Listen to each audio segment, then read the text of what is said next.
देख रहे हैं एचआरएस न्यूज़ पटना। आज हमारे साथ हैं आईपीएस विकास वैभव सर। आइए, इनके द्वारा हमारे बिहार के युवाओं को प्रेरित करने के लिए एक मुहिम चलाई जा रही है, लेट्स इंस्पायर बिहार। आइए हम सर से जानते हैं उनके बारे में। सर, हमारे दर्शकों को बताइए, हमारे युवा दर्शकों को बताइए कि लेट्स इंस्पायर बिहार से किस तरह वो प्रेरित हो सकते हैं और उनका मतलब क्या क्या है उसमें।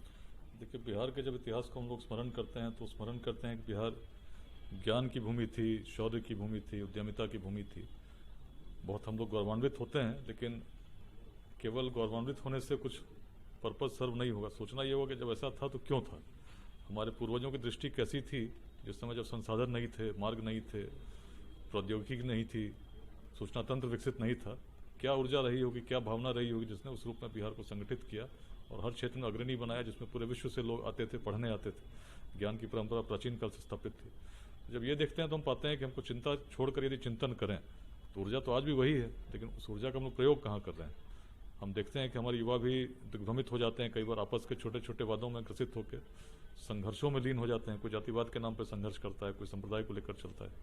इसको छोड़कर यदि ऊर्जा हम सही दिशा में लगाएं, शिक्षा के विकास में लगाएं, समता के विकास में लगाएं, उद्यमिता कैसे जागृत हो उस भावना में लगाएं, तो निश्चित ही उस पुरातन काल में जो हमने प्राप्त किया था उससे बहुत उज्जवल भविष्य निर्माण करने की क्षमता हम रखते हैं। चूंकि ऊर्जा तो वही है, उसको सही दिशा में संचालित करना होगा। इसी को लेकर जो सकारात्मक लोग हैं, अच्छे लोग जब जुड़ेंगे, संगठित होंगे, उनकी ऊर्जा एक समेकित रूप में राष्ट्र निर्माण में लगेगी तो निश्चित ही हम कुछ परिवर्तन संभव कर पाएंगे जो हम अपेक्षा करते हैं।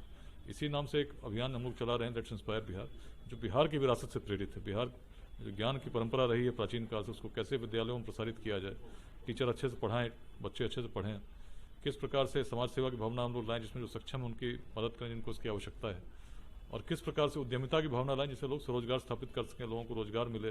किस प्रकार से बड़े बड़े उद्योग हम स्थापित करें, छोटे उद्योग स्थापित करें। जब तक ऐसा नहीं करेंगे, हम उलझे रहेंगे, जाति के नाम पर संघर्ष करते रहेंगे तो क्या होगा। छोटे छोटे स्वार्थ की पूर्ति हो सकती है, लेकिन बड़े जो उद्देश्य हैं जिसका राष्ट्र निर्माण का, राज्य के भविष्य का, उसमें हम सक्षम नहीं हो पाएंगे। तो युवाओं को जागना होगा, अपनी ऊर्जा जो सकारात्मक है उसको सही दिशा में लगाना होगा। ऐसा जब करेंगे निश्चित ही भविष्य उज्जवल होगा। सर, जहाँ तक मुझे पता है कि आपने आईआईटी कानपुर से इंजीनियरिंग किया है, तो उसके बाद सर आप मतलब सिविल सर्विसेज में कैसे आए? मन था देश के लिए कुछ करूं, किसी प्राइवेट कंपनी के लिए काम करते तो अपने लिए जीते, तो अपने लिए जीने से बढ़कर उसी समय मन था, क्योंकि बिहार को देखता था विचलित हो जाता था। स्थिति बहुत अच्छी नहीं थी, पेपर लीक हुए थे जब मैंने आईआईटी की परीक्षा दी। आईआईटी गया तो बिहार आने में संकट था, पकड़ के शादियां होती थी, बहुत सारी ऐसी ऐसी समस्याओं को देखता था और देखता था कि जो दृष्टि हमारे पूर्वजों में थी कहीं न कहीं मिसिंग है। तो मैं देखता मेरा योगदान क्या हो सकता है, मैं क्या कर सकता हूँ, व्यक्ति के रूप में क्या कर सकता हूँ। तो लगा पहले स्थापित होने के लिए स्वयं को स्थापित करना होगा, उस रूप में करना होगा जहाँ समाज में भूमिका हो सके। तो उसमें सिविल सर्विसेज अच्छी लगी। कम उम्र में आप ऐसे पोजीशन प्राप्त कर लेते हो जिसमें आप एक नेतृत्व क्षमता के साथ कार्य करते हो, इसीलिए मैं आया और आज अपने कार्य को कर रहा हूँ। सर, आपके द्वारा एक ब्लॉग बनाया गया silent page, travel in the historical land of India. Sir, उसके बारे में कुछ हमारे दर्शकों को बताइए। देखिए, मैं जो भी आज हूँ तो इसीलिए हूँ चूंकि इतिहास से प्रेरित हुआ था, तो और भी लोग प्रेरित हों। और बिहार में ऐसे अनेक स्थल हैं, पूरे भारत में ऐसे अनेक स्थल हैं जो उपेक्षित हैं, बिखरे पड़े, उनकी सुध लेने वाला कोई नहीं।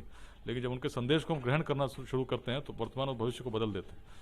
बघा को बदलते मैंने देखा है, रोहतास को बदलते देखा है। तब जब उसी रोहतास दुर्ग को, जिसको कोई पूछता नहीं था, उसकी सुध नहीं लेता था, उसकी प्रेरणा से सभी आदिवासियों को हम लोगों ने जगाना शुरू किया। जाग गए तो उग्रवाद मिट गया। तो सारी समस्याएं मिट सकती हैं यदि उसी इतिहास से प्रेरणा हम लेकर प्रारंभ करें।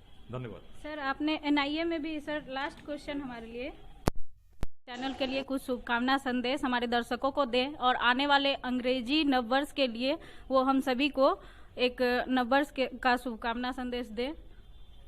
सभी को मैं शुभकामनाएं देना चाहता हूँ। एचआरएस अच्छा काम कर रही है समाज के अनेक क्षेत्रों में, जहाँ पर कि जो जिन लोगों को आवश्यकता है उनकी आवाज़ भी बुलंद कर रही है।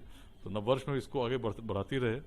जो सक्षम हैं उनको उनका सहयोग करना चाहिए, जिनको उनकी आवश्यकता है, ऐसे कार्यों को आप करते रहें। धन्यवाद।